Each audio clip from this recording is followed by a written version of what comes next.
জানো তো, রান্নাটা এখন বেশ ভালোই শিখে গেছি, ভালোই পারি মনে হয়। কারণ একটা সময় ছিল রান্না তো পারতাম কিন্তু টেস্টি হতো না তেমন একটা, আর এখন ভালো টেস্টি হয়।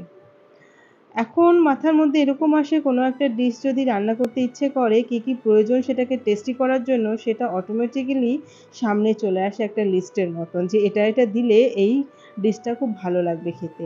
তেমনই একটা আজকে করছি হচ্ছে আলু পটল দিয়ে পোস্ত। হ্যাঁ, এটা ভাববে তোমরা যে পোস্ত তো আবার এমন কি জিনিস, না পোস্ত এমন কি জিনিস সেটা ঠিকই, কিন্তু আজকে যে পোস্তটা করছি সম্পূর্ণ আমার নিজের রেসিপি, প্রথমবার করছি।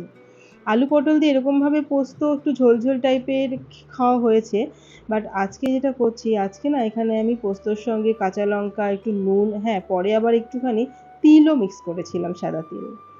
আর এদিকে আমি আর একটা রেসিপি করছি কাতলা মাছে একটু আলু দিয়ে আজকে, ওই কালিয়া টাইপের, সেটাও আমার আবার মানে আমার হাজব্যান্ডের রেসিপি বলতে পারো, আগে একদিন করেছিলাম এরকম। তো আজকে সেটা আমি নিজে করছি।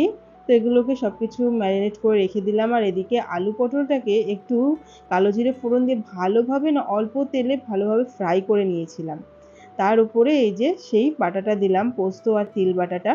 এটা একটু ফুটতে দিয়েই ব্যাস এদিকে শুরু করে দিয়েছি ওই যে মাছের কালিয়া রান্না করা। একসঙ্গে দুদিকে সামাল দিতে একটু হিমশিম খাই বটে, কিন্তু তাড়াতাড়ি হয়ে যায় জানো তো। তো ফার্স্টে করেছি কি, মাছ দুটোকে তুলে একটু ফ্রাই করে নিয়েছি হালকা করে, তারপর এখানে মশলাটাকে বানাচ্ছি। আর এই দেখো এদিকে কিন্তু ড্রাই হয়ে গেছে, একটু উপর থেকে কাঁচা তেল আর একটু চিনি ছড়িয়ে দিলাম, ব্যাস দারুণ টেস্টি হয়েছিল, একবার বানিয়ে দেখতে পারো, অসম্ভব সুন্দর টেস্ট। তো এটা ভীষণ ভালো লাগে, মানে গরম ভাতের সঙ্গে এবং ডাল দিয়েও যদি হয় দারুণ টেস্ট লাগে খেতে, ভীষণ সুন্দর হয়েছিল। আর এদিকে এই যে মশলাটা কষে গেছে, এবার ওই যে আলুটা যেটা ম্যারিনেট করেছিলাম সেটা দিয়ে দিলাম। এবার এটাকে একটুখানি সেদ্ধ হওয়া পর্যন্ত বয়েল করে কষাবো।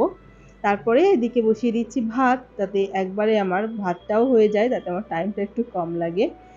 এদিকে একটু দইও দিয়ে দিয়েছি, ওদিকে ভাতে চাল ছেড়ে দিলাম জলে। আর এই যে এখানে একটু গরম জল দিয়ে দিলাম ফুটতে।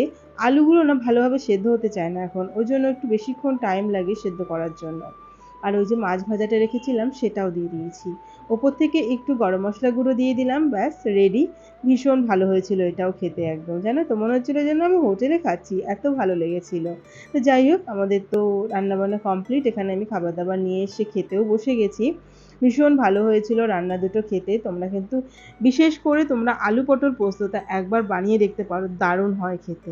তো চলো আজকে আসি, আবার দেখা হবে, টাটা।